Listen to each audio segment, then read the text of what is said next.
अधजल गगरी छलकत जाए। जी हाँ, मराठी व हिंदी फिल्मों के लेखक व निर्देशक तेजस प्रभा विजय देवस्कर की हिंदी फिल्म ग्राउंड जीरो देखते हुए मुझे यही बात याद आई। 2000 के आसपास कश्मीर में आतंकवादी गतिविधियां काफ़ी हो रही थी। 2001 में भारतीय संसद पर भी हमला हुआ था और इन आतंकी गतिविधियों के मास्टरमाइंड गाजी बाबा को 30 अगस्त की सुबह सुबह बेसब के अधिकारी नरेंद्र नाथ धड़ दुबे ने अपनी टीम के साथ मिलकर मौत की नींद सुला दिया था। 3 दिन के पूरे घटनाक्रम पर दर्जन भर से अधिक वीडियो यूट्यूब पर मौजूद है और यह वीडियो काफ़ी रोमांचक हैं और देशभक्ति का जज्बा जगाने वाले हैं। इसके बावजूद उसी घटनाक्रम पर एक वाहियात फिल्म ग्राउंड जीरो का निर्देशन तेजस प्रभा विजय देवस्कर ने किया है, जो कि 25 अप्रैल को उनके ही निर्देशन में बनी मराठी फिल्म देवमानुस के साथ रिलीज हुई है। यहाँ याद दिला दें कि मराठी फिल्म देवमानुस भी हिंदी फिल्म वध का मराठी रीमेक है। फिल्म के ट्रेलर लॉन्च के वक्त बेसब के पूर्व अधिकारी नरेंद्र नाथ धड़ दुबे की मौजूदगी में 42 वर्षीय फिल्मकार तेजस प्रभा विजय देवस्कर बड़ी लंबी हाँक रहे थे। उस वक्त उनकी बातों से भी एहसास हो रहा था कि यह तो अधजल गगरी छलकत जाए वाला मसला नजर आता है, पर फिल्म ग्राउंड जीरो देखने के बाद उस दिन जो बात दिमाग में आई वह सच साबित हो गई। नई पीढ़ी के साथ सबसे बड़ी समस्या यही है, वह जानते भले ही कुछ ना हो मगर खुद को 30 मार्का बताने में कहने में पीछे नहीं रहते।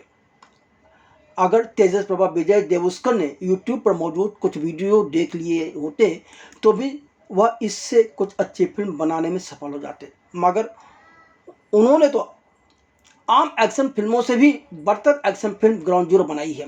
फिल्म शुरू होते ही ग्राउंड जीरो तो खुद को वास्तविक जीवन की घटनाओं पर आधारित काल्पनिक कृति कहती है, उससे भी 2 गुना अलग है। जहाँ तक फिल्म की कहानी का सवाल है तो 2 घंटे 14 मिनट की फिल्म ग्राउंड जीरो की कहानी बीएसएफ के अधिकारी नरेंद्र नाथ धड़ दुबे, जिसे इमरान हाशमी ने निभाया है, के जीवन पर आधारित है। कहानी श्रीनगर में 2001 में शुरू होती है, जहां आतंकी लगातार जवानों को अपनी गोली का शिकार बना रहे हैं। इस साजिश का मास्टरमाइंड जैश ए मोहम्मद का सरगना राना ताहिर नदीम उर्फ गाजी बाबा है। इन आतंकी संगठनों ने अब तक बीएसएफ के 70 जवान मारे जा चुके हैं। फिल्म की शुरुआत एक खौफनाक मंजर से, जहां आतंकवादी अहमद, जिसके दार में हनन है, हुसैन जिसमें मीर मेहरुजा है, जैसे युवक कश्मीरी लड़कों को पत्थरबाजी से आगे बढ़कर बंदूक चलाने के लिए ब्रेन वॉश करता हुआ नजर आता है। यह आतंकी अपने शिकार से पहले एक कोड लैंग्वेज का इस्तेमाल करके अपना मिशन आगे बढ़ाते हैं। इन गहरी और अमानवीय साजिशों का सामना नरेंद्र नाथ धड़ दुबे को भी करना पड़ता है, जिनकी आधार स्तंभ उनकी पत्नी, जिसके नाम में शाहिद तामनकर है।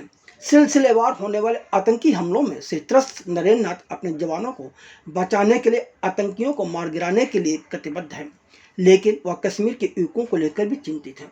उन्हें एहसास है कि इन मासूम कश्मीरियों को बरगलाकर इनके हाथों में बंदूक पकड़ाई जा रही है और वह नहीं चाहते कि यह मासूम बरगलाए गए कश्मीरी युवक बेवजह जेलों के अंदर ठूंसे जाएं या मौत की नींद सुलाए जाएं। नरेंद्र नाथ अपने जाबाज साथियों और लोकल खबरी हुसैन के साथ मिलकर आतंकी हमलों को विफल बनाने की पुरजोश कोशिश करते रहते हैं, लेकिन गाजी उसे हर बार चकमा दे जाता है। जैसे मोहम्मद का सरगना उधर दिल्ली के संसद भवन और गुजरात के अक्षरधाम में हमला करता है, इधर नरेंद्र के खबरी हुसैन को भी बम से उड़ा दिया जाता है। इससे नरेंद्र अंदर से टूट जाते हैं, क्योंकि उसे आईबी के लोग भी दोषी ही ठहराते हैं। उसे लगातार हार का सामना करना पड़ता है। दिल्ली के खुफिया अधिकारी, जिसके दार में राहुल ओरा है, वह दूसरी आईबी अफसर आदिला, जिसके दार में जोया हुसैन है, दुबे के कार्यभार संभालने और उनके निष्कर्षों का खंडन करने में बहुत उत्साहित नहीं है। नरेंद्र नाथ के अपने वरिष्ठ अधिकारी, जिसके दार में मुकेश तिवारी हैं, वह भी लाल फीताशाही का शिकार बनकर नरेंद्र नाथ को सस्पेंड कर देते हैं। नरेंद्र नाथ भी कहीं ना कहीं खुद को दोषी मानने लगते हैं कि भाई वह गाजी को न पकड़ पा रहे हैं, न मौत के घाट उतार पा रहे हैं, पर उनकी पत्नी बार बार उनका हौसला बढ़ाने की कोशिश करती है। तो एक अंत में एक ऐसा मौका भी आता है जब इंटेलिजेंस टीम के अधिकारी आदिला भी कहीं ना कहीं नरेंद्र नाथ दुबे के साथ खड़ी नजर आती है और उन कहती है कि आप आगे बढ़ो, हम आपके पीछे हैं, आपके साथ हैं। खैर, अपने बात पर अधिक दुबे अपने वफादार सहकर्मियों पर भरोसा करते हैं, साथ ही अपनी सेहत पर भी उन्हें भरोसा है और अंततः वह सफल होते हैं।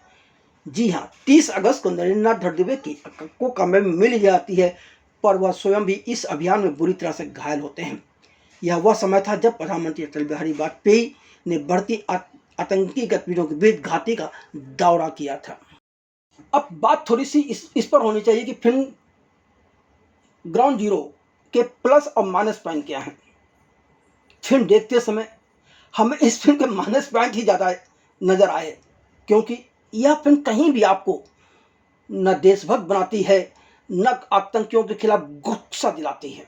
जी हाँ, जब खूंखार आतंकी गाजी बाबा को मारने के घटनाक्रम पर यूट्यूब पर कई दर्जन वीडियो मौजूद हैं, तो स्वाभाविक तौर पर इन वीडियो से फिल्म ग्राउंड जीरो की तुलना होना आवश्यक है। इस तुलना में ग्राउंड जीरो फिसड्डी साबित होती है। फिल्म ग्राउंड जीरो की रिलीज से 3 दिन पहले ही पहलगाम कश्मीर में जो कुछ हुआ, उसके बाद से देश का हर नागरिक गुस्से में है। सभी चाहते हैं कि पहलगाम में टूरिस्टों को बेरहमी से मारने वाले आतंकियों को जल्द से जल्द पकड़ा जाए और उन्हें सजा दी जाए। ऐसे वक्त में जब गाजी बाबा जैसे खूंखार आतंकी को मारने की कहानी बयां करने वाली फिल्म ग्राउंड जीरो रिलीज होती है, तो इस फिल्म को इमोशन और देशभक्ति के जज्बे का सैलाब बना देना चाहिए था, मगर अफसोस यह फिल्म ऐसा कुछ नहीं करती। इस फिल्म को देखकर शायद नरेंद्रनाथ दुबे भी खुश नहीं हुए होंगे, जिनके जीवन पर यह फिल्म की नींव बताई जा रही है। इससे कई गुना ज़्यादा असरदार तो उरी और हादर जैसी फिल्में थीं। अगर तेजस प्रभा विजय देवस्कर ने इन फिल्मों को भी देखकर कुछ सबक लिया होता तो शायद कुछ ठीक ठाक फिल्म बना लेते, मगर तेजस देवस्कर को मानना पड़ेगा, वह किस्मत के धनी फिल्मकार हैं। महज 30 साल की उम्र में उन्हें मराठी फिल्म का निर्देशन करने का अवसर मिल गया था। फिर 5 साल बाद मराठी फिल्म बकेट लिस्ट निर्देशित की, जिसमें माधुरी दीक्षित ने मुख्य भूमिका निभाई थी, और यह फिल्म बॉक्स ऑफिस पर महज 6 करोड़ रुपए ही एकत्र कर सकी थी। फिर 5 साल बाद हिंदी फिल्म छठी वाली निर्देशित की, जो कि 2023 में सीधे OTT पर आई थी। यह फिल्म सिनेमाघरों में नहीं पहुंच पाई थी, जबकि इस फिल्म में रकुल प्रीत सिंह भी थी। इसके बावजूद उन्हें हिंदी फिल्म ग्राउंड जीरो और मराठी फिल्म देवमानुष का एक साथ निर्देशन करने का अवसर मिल गया, और वो भी दोनों के निर्माता बहुत बड़े बैनर हैं। तो ऐसे में आखिर निर्देशक कैसे अपने आप को सुधारने की कोशिश करेगा। तेजस देवस्कर को लगा कि वह महान है, तभी तो सारे लोग उनके पीछे भाग रहे हैं, और अंततः उन्होंने सारा गोबर कर डाला। फिल्म के संवादों में न तो गुस्सा आता है, न ही इन संवादों को सुनकर दर्शक के मन में देशभक्ति का जोश ही भरता है। सच कह रहे हैं, संवाद लेकिन बहुत बदतर है। एक आतंकवादी की घोषणा है, आज मौका भी है, दस्तूर भी, लगभग हास्यास्पद रूप से अति घिसी पिता संवाद है। बीएसएफ के जवान सिख, मलयाली, बंगाली, राजस्थानी हैं, फिर भी दुबे को छोड़कर किसी भी किरदार को खास तौर पर रेखांकित नहीं किया गया, चित्रित नहीं किया। आखिर ऐसा क्यों किया गया है पता नहीं। यहाँ तक कि दुबे के पारिवारिक दृश्य भी हैं, पर इन दृश्यों को देखकर दुबे के प्रति या उनके परिवार के प्रति कोई सिंपैथी किसी दर्शक में नहीं उभरती। यह लेखक व निर्देशक की कमजोरी का परिणाम है। इंटरवल के बाद तो फिल्म पर से निर्देशक व लेखकों की पकड़ ही खत्म हो जाती है। फिल्म को एडिटिंग टेबल पर भी कसे जाने की जरूरत थी। फिल्म का एक भी दृश्य ऐसा नहीं है जब आप ताली बजाएं या आपके रोंगटे खड़े हो जाएं या रोमांच पैदा हो। या फिल्म जिस मिशन पर केंद्रित है वह तो अंतिम चंद मिनटों में समेत कर निर्देशक ने अपने कर्तव्य की इस्त्री कर ली। सुखद बात सिर्फ इतनी है कि यह फिल्म हमें गरीबी से त्रस्त कश्मीरियों का घर भी दिखाती है, जहाँ हुसैन जिस किरदार में मेहरू से जैसे हताश हुआ लड़के सीमा पार से अपने आकाओं के लिए आसान निशाना बन जाते हैं। अब सवाल कि इस फिल्म में जो कलाकार हैं उन्होंने किस तरह का अभिनय किया है। सच कहूँ तो बीएसएफ अधिकारी नरेंद्रनाथ दुबे के किरदार में जीवंतता लाने के लिए इमरान हाशमी ने बहुत मेहनत की है, मगर इस किरदार के लिए इमरान हाशमी फिट ही नहीं बैठते। ऊपर से स्क्रीन प्ले और संवादों का भी उन्हें कोई सहारा नहीं मिलता। कुछ दृश्यों में वो बहुत ही ज़्यादा शिथिल नजर आते हैं। उनके अभिनय में जो आग होनी चाहिए थी उसका घोर अभाव नजर आता है। एक अर्धसैनिक बल का अधिकारी बहुत ही जोशीला होता है, वह जोश उनमें नहीं है।